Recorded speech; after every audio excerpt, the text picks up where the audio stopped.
જય શ્રી કૃષ્ણ. શ્રાવણ વદ આઠમ જન્માષ્ટમી. જન્માષ્ટમીનો તહેવાર હવે એકદમ નજીક આવી રહ્યો છે.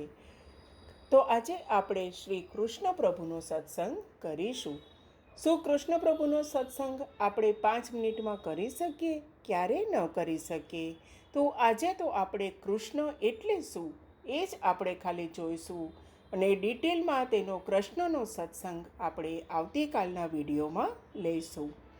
તો હવે આપણે જોઈએ કે કૃષ્ણ એટલે શું? તો કે જે માટી ખાઈ શકે એ બ્રહ્માંડ પણ બનાવી શકે. કણ કણ એ જ મણની સમજણ એટલે કૃષ્ણ છે એ. જે મહાભારતનું આવું મોટું યુદ્ધ જીતાડી શકે અને જે રણ છોડીને ભાગી જાય અને તે રણછોડરાય તરીકે પણ ઓળખાઈ શકે એ કૃષ્ણ છે. ક્યારે જીતવું એ નહીં, પણ ક્યારે ન લડવું એની સમજણ એટલે કૃષ્ણ.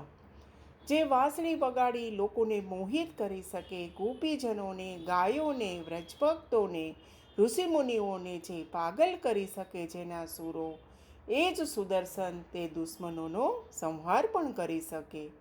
કોમળતા અને કઠોરતા વચ્ચેની સમજણ એટલે કૃષ્ણ. જે માખણની માટલી ફોડી શકે અને એ જ કૃષ્ણ સુદામાની ફાટેલી પોટલીમાંથી તાંદૂળ પણ ખાઈ શકે અને તેને રાજાધિરાજ પણ બનાવી શકે અને કોઈને ખબર પણ ના પડે એ છે શ્રી કૃષ્ણ.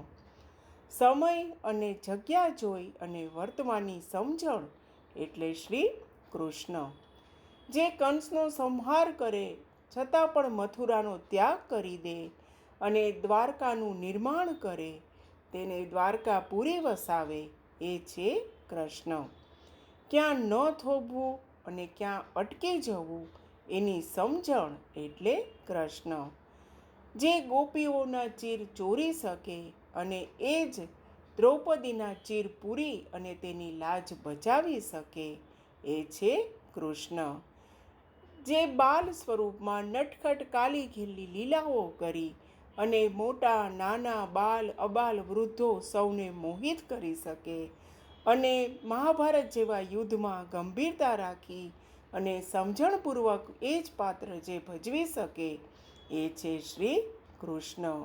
આ રીતે કૃષ્ણના કેટલા વિધ પાત્રો છે અને કૃષ્ણ પ્રભુએ તેના જીવન પર્યંતમાં બધા પાત્રોને બખૂબી નિભાવ્યા છે.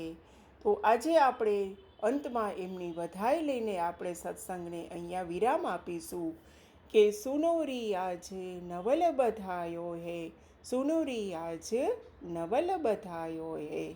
ધન્ય યશોદા ભાગ્ય તિહારો, જીન એસો સુત જાયો હે. કાલે ફરી મળીશું. જય શ્રી કૃષ્ણ. કૃષ્ણ કનૈયા લાલ કી જય.